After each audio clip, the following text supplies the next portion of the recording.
Hello again, everybody. Welcome back to the Sales on Demand show.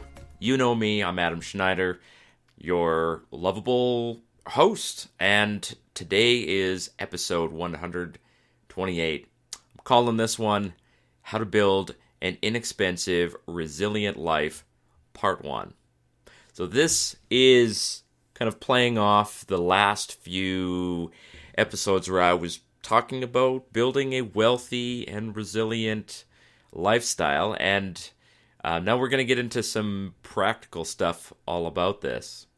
I want to talk about where to live, right? Because where you live really strongly affects the kind of lifestyle that you can enjoy, whether you will enjoy and appreciate your life or whether you'll be really, really miserable.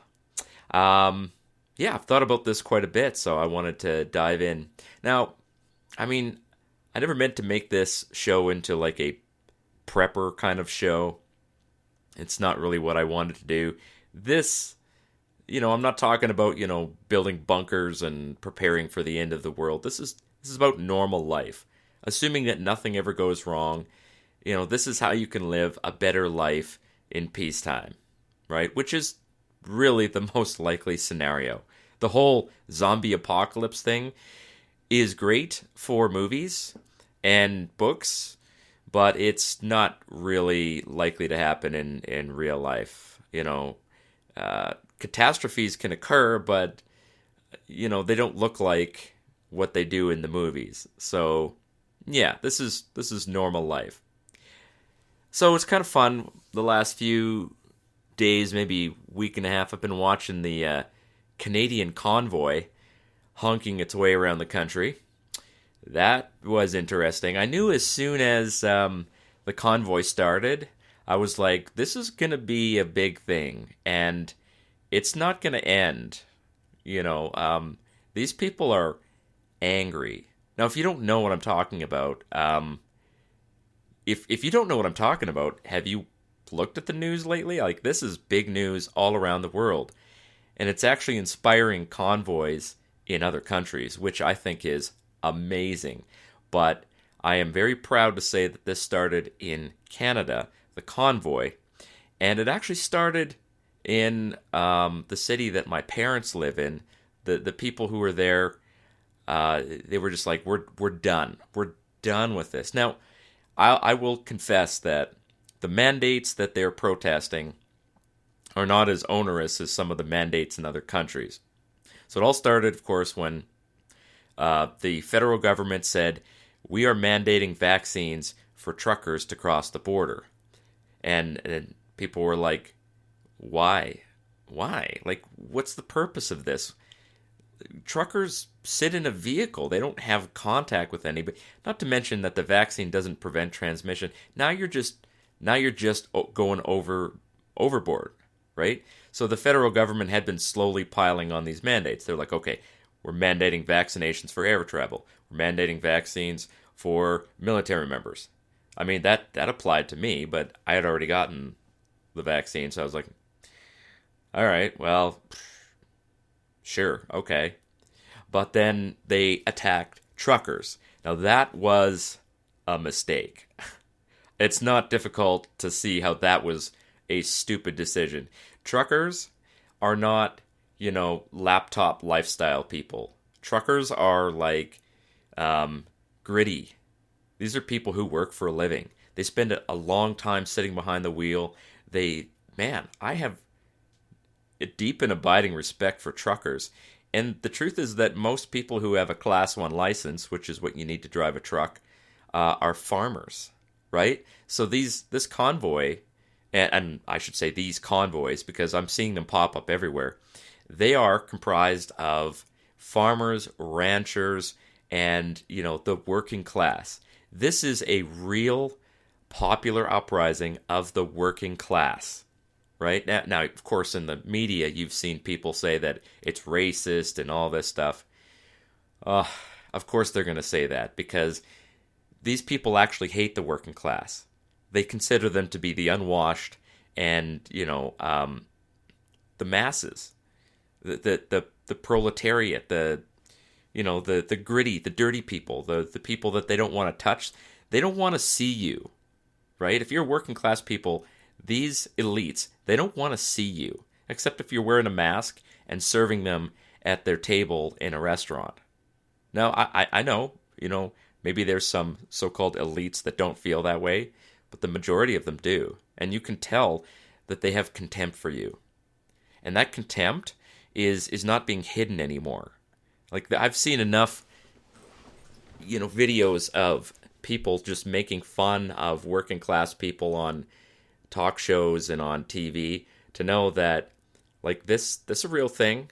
And I consider myself to be a working class person, even though I am working from home these days. I still like to get my hands dirty. I change my own oil, change my own tires. Like, I know how to do things. I'm resilient. Like, I consider myself to be an independent person who doesn't need elites telling me how to live my life. And, I'd like to talk about this a little bit today, but it's just, this is a popular uprising.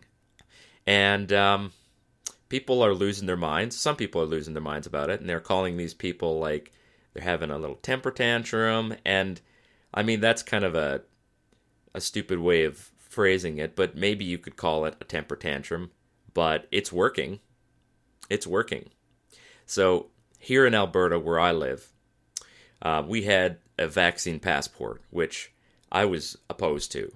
I was not opposed to the vaccine, right? Even though, we understand that at this point the vaccine obviously does not stop you from getting COVID or spreading COVID. So any mandate is just statistically worthless. Like, mandating this vaccine is not going to protect and inhibit the spread of COVID. Now listen, there is no question that the vaccine does actually stop you from having severe outcomes from COVID. I mean, that's, at this point, I've seen enough evidence for my eyeballs that I cannot deny that is the truth. And that's, I guess, really why I don't regret getting the vaccine, because I am 40 years old, and I've had actual friends, people that I know and have met in person, get COVID and actually have a really, really hard time with it. Like, they went to the hospital. They were on oxygen. Like, they were struggling to breathe for a week. Like, that's pretty serious. So, now that was Delta, right? So, Omicron, I don't think too many people are having the same outcomes from Omicron. So, now that Omicron, or whatever you want to call it, some people call it the Transformer variety. That's pretty funny.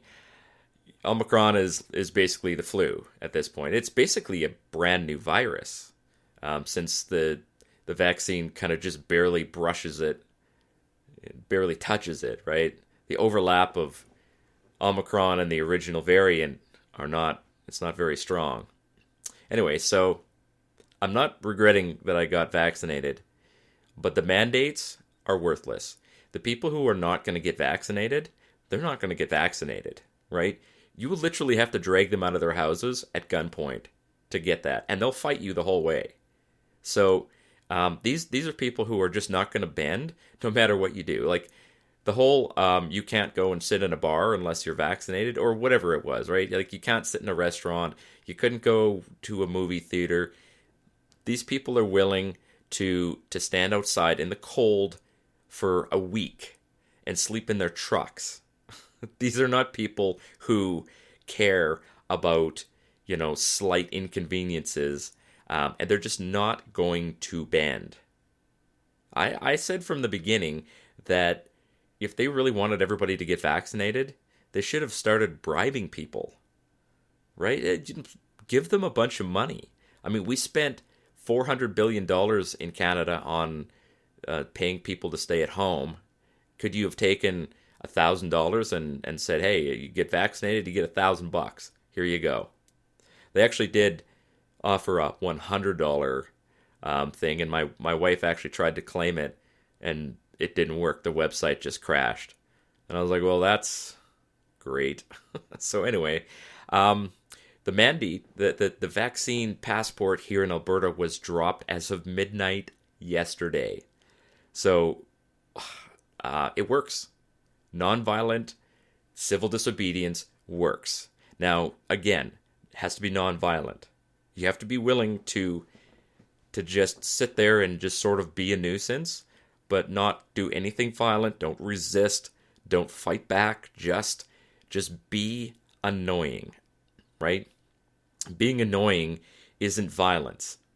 It's annoying, but it's not violence. So yeah, it definitely works. The mandates are dropping, and the honking will continue until all of the mandates are dropped. I'm pretty sure that this is going to keep going for a month or 2 or 3. But I see that it is kind of working. The cracks are showing. I really want them to remove the mandates for air travel. It's just the whole COVID testing before you get on a plane is idiotic. It's idiotic because it's expensive, for one, and it's worthless. Like, you can get a COVID test, and it'll say that you're negative, and then you get on an airplane, get off the airplane, and, you know, you were asymptomatic, and it just didn't show up on the COVID test. Like, it's so stupid. It's not stopping the spread in any measurable way. And these PCR tests are like $200 each. So it's almost more expensive than the actual air travel. So it's ridiculous. And it's worthless. It doesn't do anything. It's not protecting anybody whatsoever. So, yeah.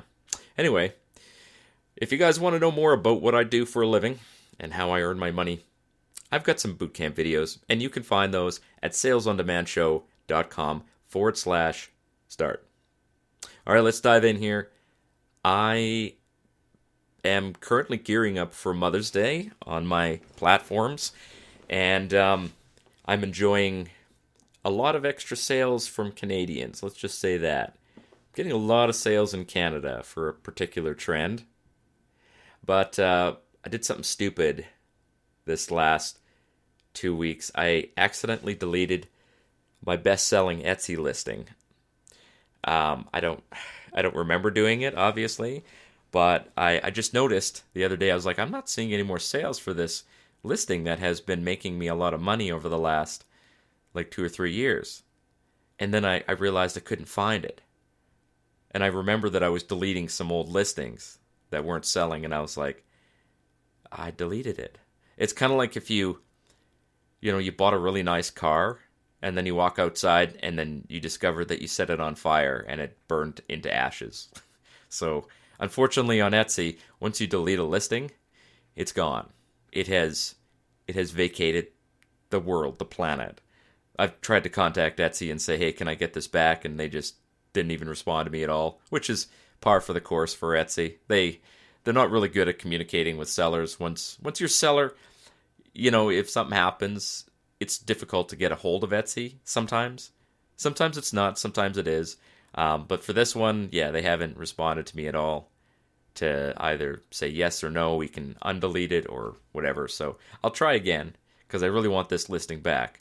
But I have a feeling I'm not going to get it back. And it's kind of sad, but, well, I mean, that's life, right? It sucks, but what do?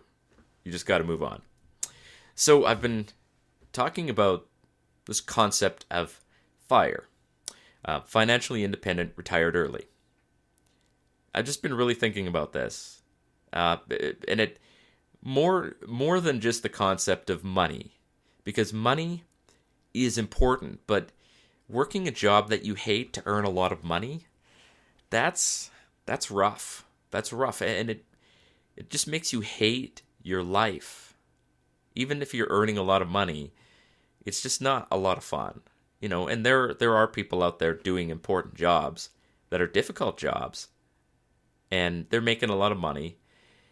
And my advice to you is don't stop doing what you're doing, but plan for an exit, right?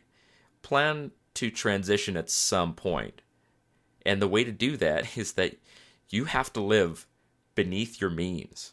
So if you're earning $100,000 a year and you're spending all of it, then you're not going to be financially independent and retired early. It's not going to happen because you won't have any extra money to invest. So let's talk about how to spend less money, how to live a life that has less of a footprint, less expenses, where your expenses are smaller because you just don't need that much money. And also, you enjoy life, right? There's no point in becoming financially independent if you just are living a lifestyle that you hate. Lifestyle matters. And I'm not talking about a wealthy lifestyle. I'm talking about a lifestyle that you're surrounded by people that you care about, people that love you, people that you love, where you have community, you can do things. It's just something that it's intangible, but it's real. And I think that you'll find this lifestyle in a small town.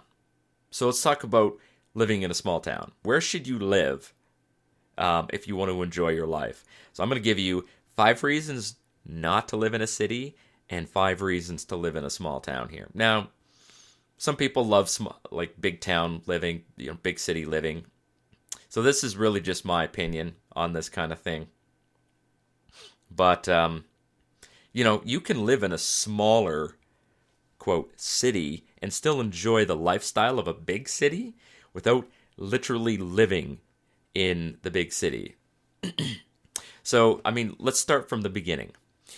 First of all, living in a city for work, that's kind of a old school thing. You don't need to live in a city to work at a big job anymore. Remote work is a thing. Now, maybe your job doesn't offer you remote work. Fair enough. That's fair enough. But you don't have to live in the city to work in the city. You can live outside of the city. I did this for 10 years. I worked shift work as a law enforcement officer. I was working 10.5-hour shifts. It wasn't quite 12-hour shifts. 12 hours is a long shift.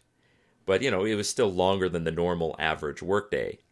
And I had to commute from where I live outside of the city to basically the middle of the city. And then, before I left, I was commuting to the north end of the city from the south. And it was easily almost a 2-hour commute each direction. It was 132 kilometers or about 90 miles. It was a long commute. And I put on hundreds of thousands of clicks on my vehicle. I had a Toyota Corolla, 1999 Toyota Corolla, and I put 632,000 kilometers on that Corolla. I drove that thing literally into the ground, although it was still driving when I took it to the wrecker, and they paid me $100 for it. And I was like, all right, cool. The steering was failing, the brakes were fading, but it was still going. So that's why I love Corollas. Toyota's great. And anyway, so that was my lifestyle. Now that drive was hard. That was a bit too much. It did make my free time much less accessible. I just didn't have very much free time. Although, on my days off, I had lots of free time. It's just that on days that I was working, I had 0 free time. I had about 3 hours, maybe 2.5 hours of actual time, outside of sleeping and driving and working. And it's just not enough to really enjoy life. So I did that for 10 years. It was okay, but I'm glad I'm not doing it anymore. So you can live in a small community. There's really 2 kinds of small towns, at least that I've seen. So the first kind of small town is called what we call a bedroom community. And it's one of these small towns that exists outside of a big city. And a lot of these small towns actually get swallowed up by the city as it grows. So you'll see Like, I guess if you look at New York, a lot of the so-called boroughs used to be their own city, and they just kind of got gobbled up by New York as it grew. But there are some towns that are not in any danger of being sort of gobbled up by the city because they're decently far enough away. Like the city would have to triple in size to swallow up these communities. So half an hour drive is usually enough to guarantee that. And they call them bedroom communities because pretty much everybody living there, it's just their bedroom. They work in the city and they go home to their little community.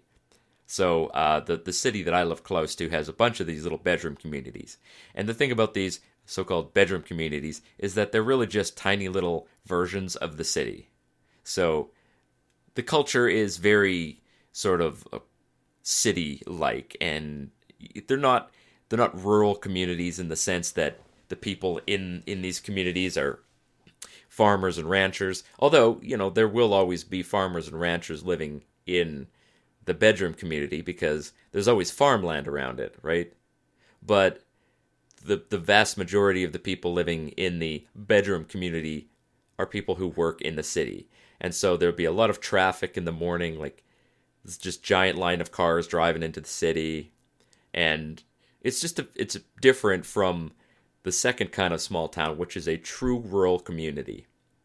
So a rural community is people who live and work in this small town, or maybe they work in a different small town nearby. So I live in a rural community. There are probably like maybe 5% of the people who live here who, commute to the city to work.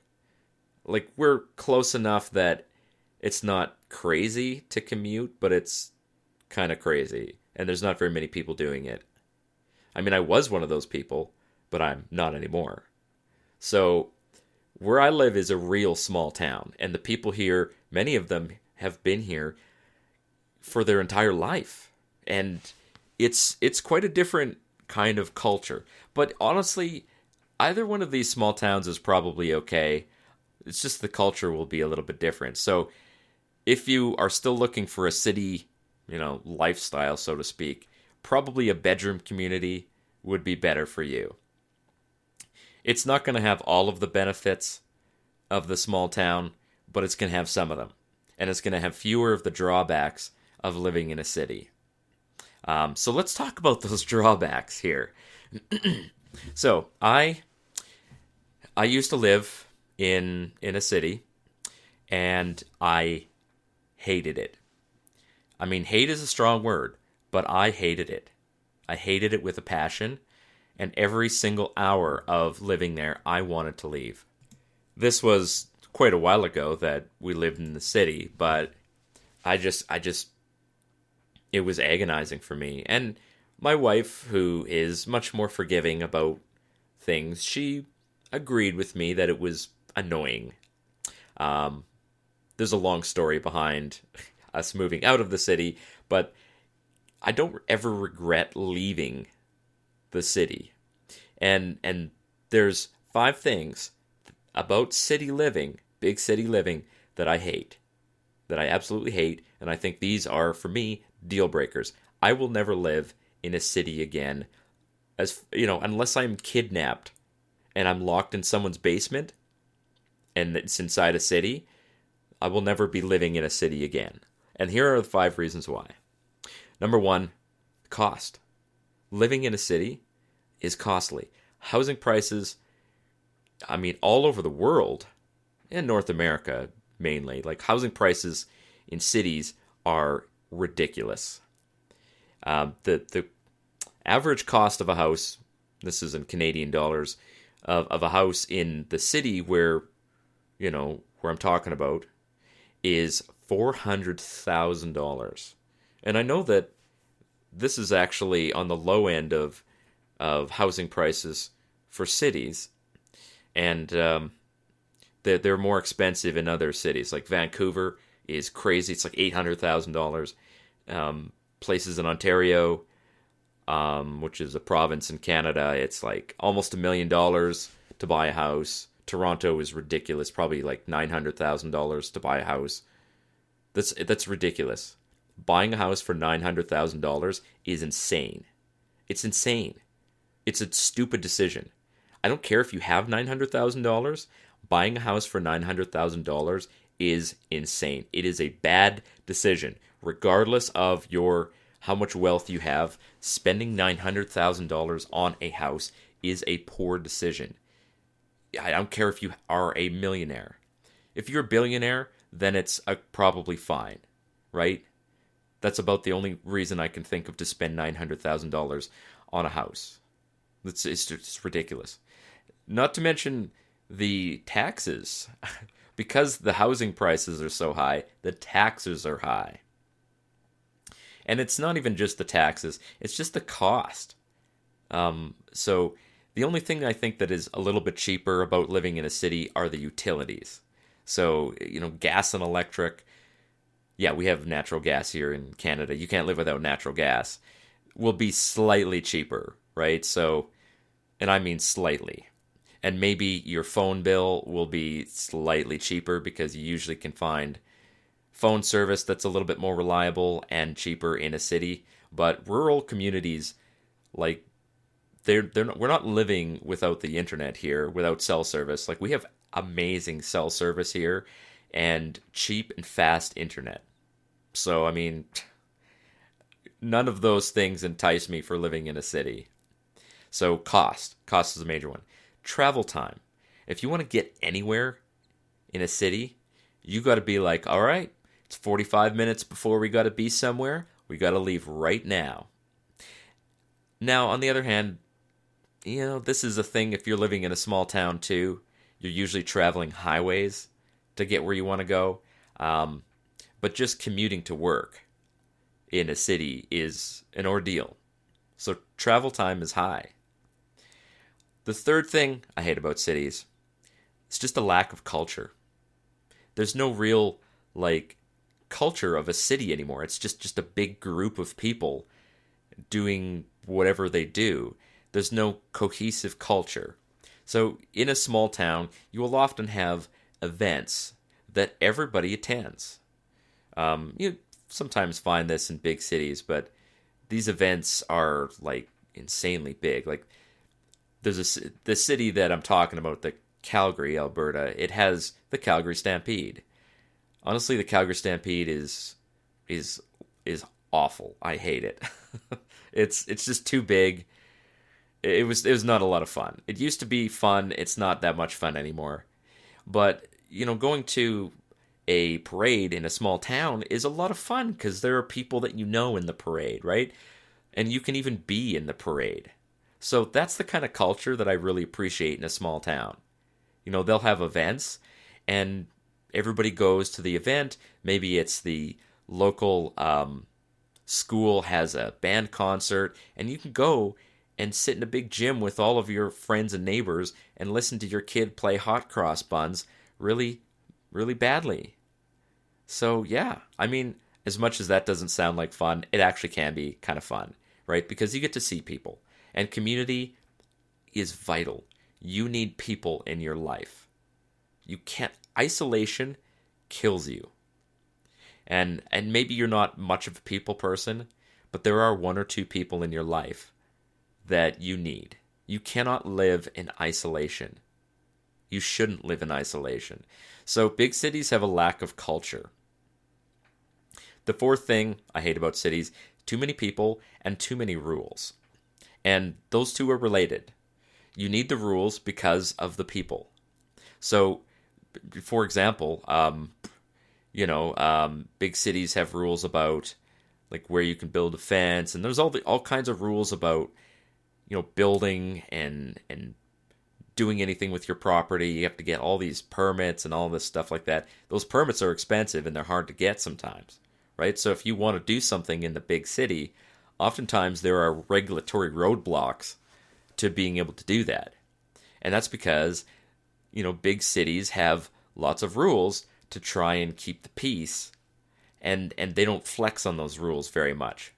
So, in a small town, you can walk into the town office and say, hey, listen, I'd like to do this with my property. I've talked to my neighbors. They're cool with it.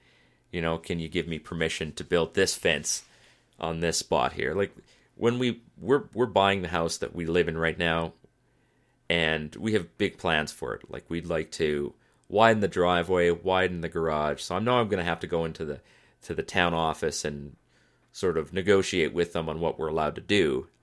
And I don't think it's going to be that difficult to do. I think it's going to be fairly easy. We have a big lot, and there's lots of space. So now, big cities often will have rules about what you can do with your property just because they like this cookie cutter look to it, which you don't find that in a small town. In a small town, you're going to see houses of every shape, size, color. You're going to see like rundown houses here and then nice houses here. They don't care about keeping this similar look. Some towns do. There are exceptions to this. You're less likely to find that rural communities care about that than these bedroom communities. So bedroom communities, they tend to be a little bit more like the city where they want everything to look the same. But rural communities often are like, who cares? Build your house, build the fence, whatever. It's like a little bit more of a carefree attitude, which I am totally down for. So the city has too many people, and because they have too many people, they have too many rules. Then there's crime.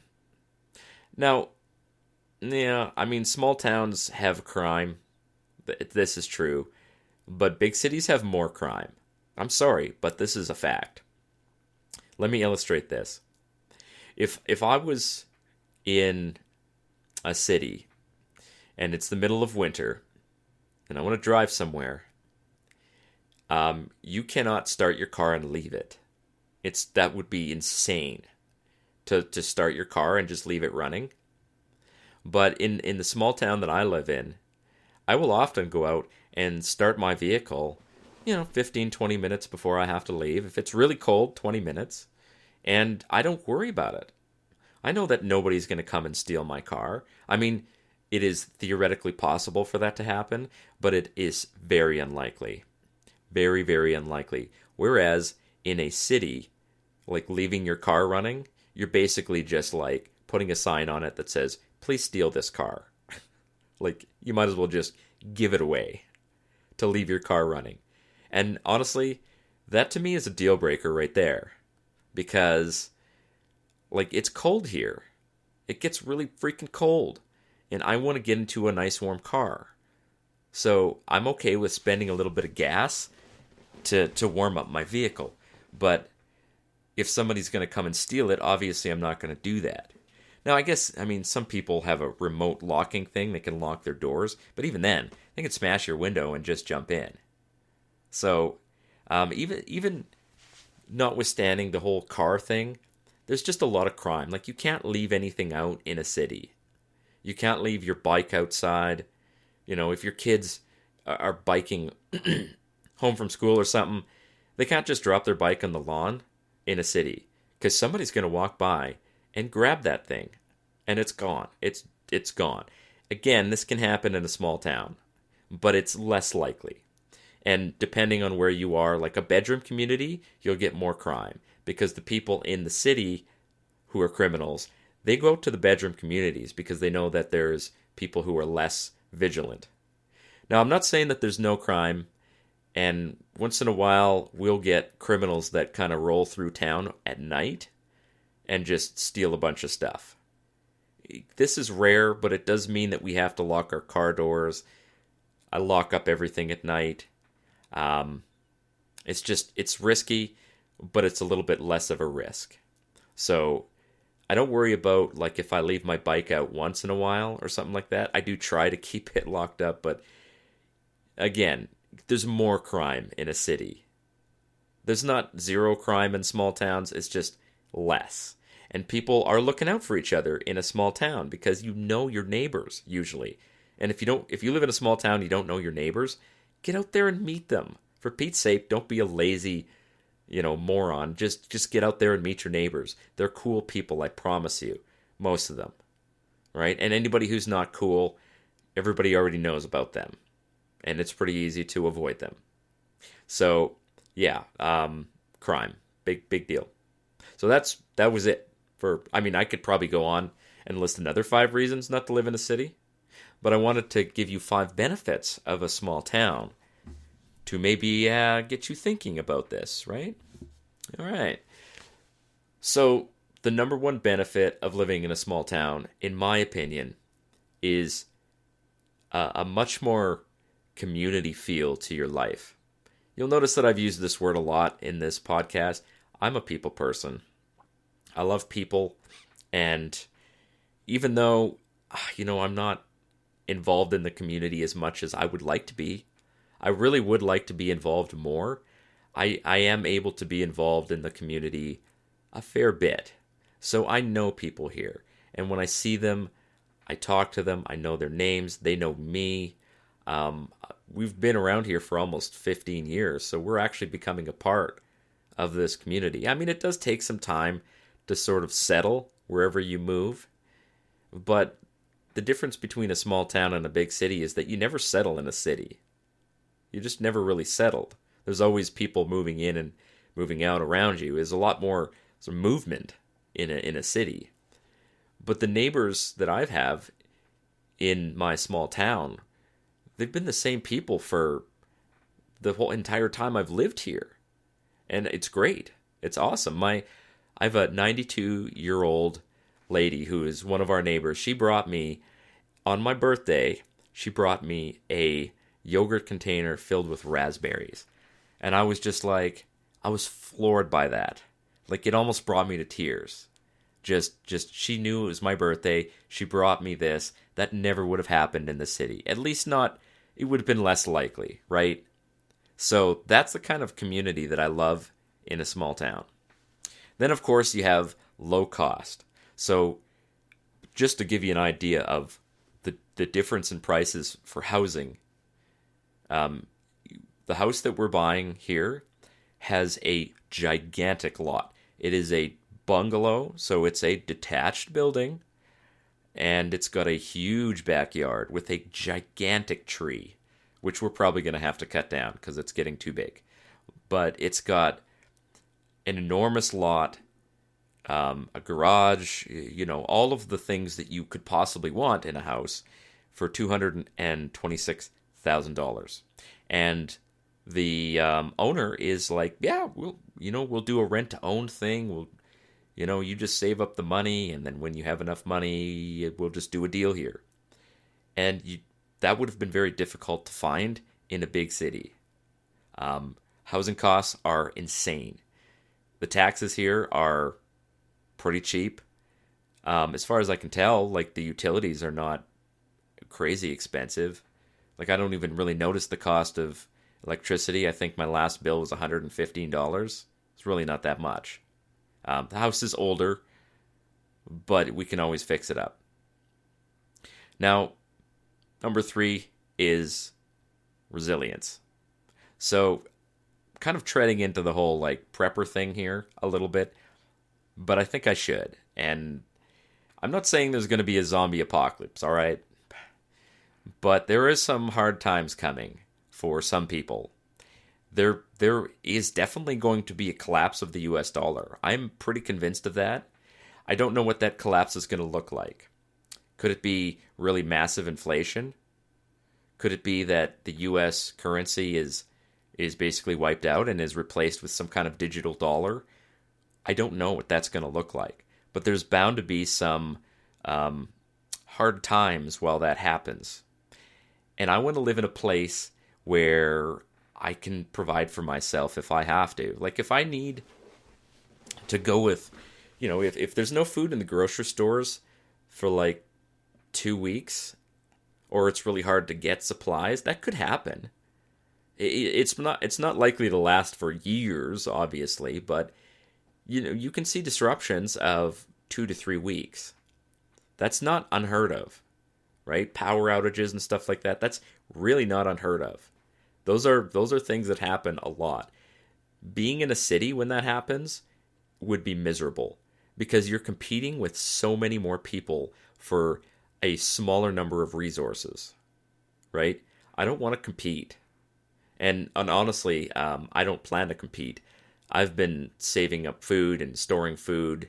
Um, Nothing too crazy. It's just I keep my freezer full of meat. And it's a lot easier to do that in a small town. Mainly because this is where the food is made, right? There's a lot more people um, who know how to garden, who know how to raise food. You know, if I absolutely had to, I could go to a farmer and say, "Hey, listen, you've got some wheat in your grain bin. Let me buy like 2 buckets from you. I'll pay you $10 a bucket." They'd probably give it to me for free. They'd be like, "Sure, whatever. It's, wheat is cheap if you buy it in bulk. Like, here's some wheat." So, in a real emergency, you can always get food in a small town. Like, it's a lot easier to get food and resources here. If you needed to heat your home with firewood for a little bit, you can probably find firewood. There's just a lot more resources lying around that you can get your hands on if you need them. The fourth thing, and this is a big deal for me because I love having a lot of space to kind of spread out in. When we lived on a farm, and we lived on a farm for a little while, I really got to enjoy having a full quarter section, which is 160 acres. Like, I would take my quad and rip around, and it was great. Now, I don't have that anymore, which kind of bums me out, but it was also a lot of work to keep it maintained. So if we're ever going to have some land, I think maybe like 5 to 6 acres would be adequate. um, Probably I wouldn't go back to living on a huge piece of land if I didn't have to. But there are benefits to, like, usually small towns, not the bedroom communities, but the real rural communities have really big lots.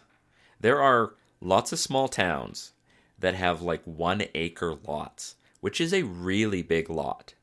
And oftentimes those small towns will have rules that, you can have chickens, you can have whatever, farm animals, you could have a goat, like, depends on the small town, of course. Many small towns prohibit that, which is kind of annoying, but they're actually more likely to not prohibit it. And even if you can't have chickens, you can still grow a lot of food in a garden on a big lot. But good luck doing that in the city, right? And even if you do grow the food, I mean, people will come and take it, which is less likely in a small town. There are just fewer rules about these kinds of things. So, I know that I can go in my backyard and basically build a huge garden, and nobody's going to bother me. Like, I could do it in my front yard too. I could put some fruit trees in my front yard, which I am planning to do. Some bushes to grow food. I would just like to have access to food and protection. And that's number 5, is access to food and protection. People in small towns tend to be much more willing to go and protect their neighbors than people in a city. I think the people in a city, they consider their neighbors like competition. So, and even if it's just 10% of the population in a city that preys on the 90%, like, these are actually like predators. They go and they steal things from people. And maybe it's not 10%, obviously, but it's 3%. 3% of the people in a city are predators who are looking to steal. That's all they do, is they drive around, they steal things. And I used to deal with these people all the time. They have no morals, they have no qualms about stealing from you. They're just out to for themselves. And they concentrate on the cities because that's where all the people are. And so there's lots of easy targets in a city. Small towns, they might drive out to a small town in the middle of the night and try to break into some cars or steal some bikes or something like that. Maybe farms, they'll break into the farm and, take your quad, or it happens. But they do take a risk, right? Farmers are armed, and, shotguns hurt. So they're less likely to come and steal from rural people, especially if you're in a small town. You're actually more at risk if you're living out in the country by yourself, because you don't have access to protection of your neighbors, usually. So yeah, living in a small town offers some protection, and people band together to support one another. So if something happens, and this is not talking about like people, but just natural disasters, right? Natural disasters or big things that happen, like a house burns down. People will band together and be like, "Hey, let's help this guy out. Like let's give him some money so that he can take care of himself while he rebuilds his house." We had a guy whose house burned down here probably like 3-4 years ago, and I grabbed a bunch of people and I was like, "Hey, listen, let's raise some money. Let's give this guy some money, because his house burned down." So we gave him like, I don't know, a couple $100. It wasn't that much, but it was something. It was something, and he appreciated it. And we're friends now. Like I walk by this guy's house, every day, and if he's there, I wave at him, and like that's an ally. That's somebody that if I need something, I know that he's going to be there for me. And so that's in a nutshell what a small town really is. And I know I've gone pretty long here, so I'm going to sum it up and call it a day. But I appreciate you guys listening, and we'll talk next week about other lifestyle choices that you can make that will save you money. All right, everybody, thank you so much. Find us on the internet, salesondemandshow.com, and you can of course subscribe on Spotify, iTunes, and Google Play, YouTube. It's all there. Go ahead and subscribe to the show, leave a review. That'd be awesome. See you next week.